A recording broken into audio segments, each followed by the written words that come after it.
సమూయేలును కూడా అదే అన్నాడు, మనుషుల దయందును దేవుని దయందును వర్ధిల్లుచుండును.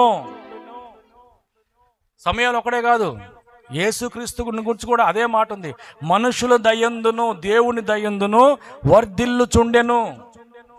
మనుషుల దయ కూడా అవసరమే సంగమా. వర్ధిల్లాలంటే మనుషుల దయ కూడా అవసరమే. ఎస్తేరుకి రాజు దగ్గర నుండి ఏం కలిగింది? దయ. నెహెమ్యాకి రాజు దగ్గర నుండి ఏం కలిగింది? బోయాజు దగ్గర నుండి రూతుకి ఏం కలిగింది? దయ. దేవుని వద్ద నుండి లోతుకి ఏం కలిగింది? దయ. విడిపించాడు లోతుని అగ్నికి ఆహుతి కాకుండా. మనుషుల దయ అవసరమై ఉన్నది. ఆ మనిషిని దేవుడు ప్రేరేపించి వాడుకుంటాడు. కాబట్టి నీ మీద దయ చూపే మనుషులు కూడా అవసరమే. యేసుక్రీస్తు వారే మనుషుల దయందు వర్ధిల్లుచుండెనని వాక్యం రాయబడింది. అంతేనంటారా కాదంటారా?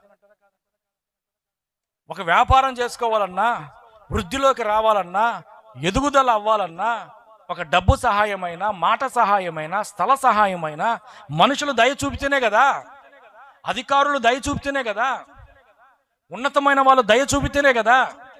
ఆమేన్.